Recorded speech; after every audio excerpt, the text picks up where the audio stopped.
Yes, we grow too soon old and too late smart. And you know, my age is showing on me, too. How's that once? Well, I had to go see the doc the other day about my regularity. I says, Doc, I'm really worried about this thing. I am so regular, Doc, I've got to go every morning at 6:30. Well, the doc just laughed. He says, Jake, well, that's wonderful. He says, I have men half your age in my practice that would be very, very happy to be able to go every morning like that. Yes, I says, but Doc, I don't wake up till 7:30.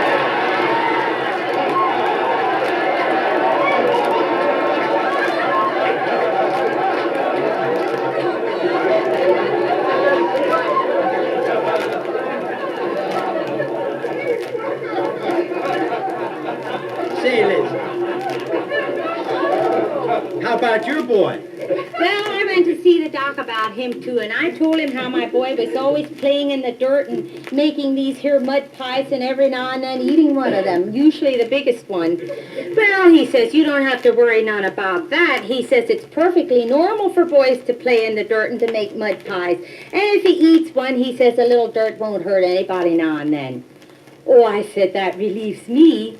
But now, Doc, what should I tell his wife?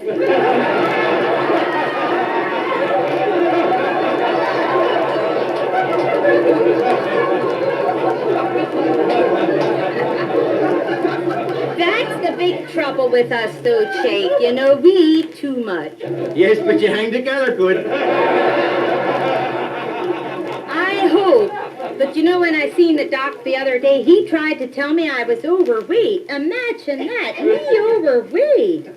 I just said, well, I don't believe that. Well, then he looked at one of these here papers he has hanging up in the wall, and then he looked at me and he says, well, then, according to my height and weight charts, you are approximately 4 inches too short.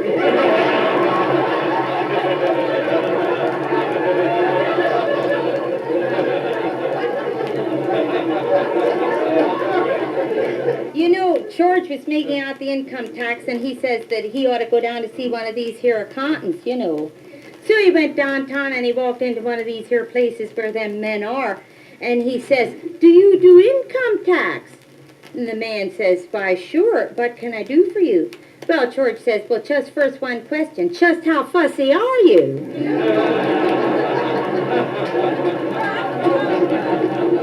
Well, Liz, I don't go in for that income tax business. Why not? Well, they say once you start paying, you can't stop.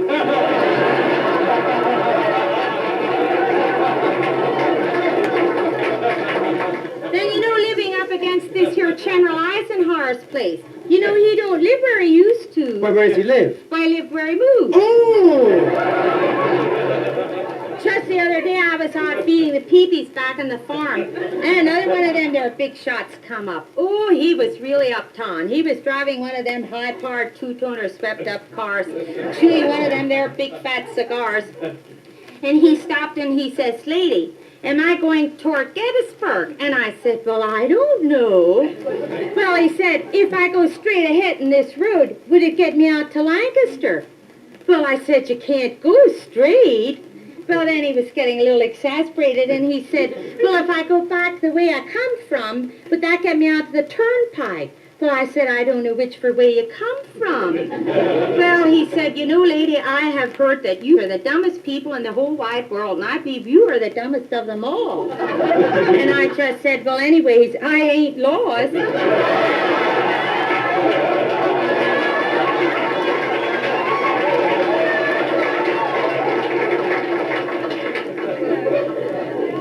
Say, Liz, how do you get to Gettysburg?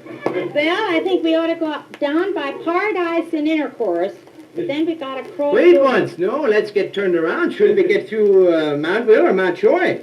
Well, yes, but then how do we get across the river and the tracks? You know, Jake, I don't think you can get there from here.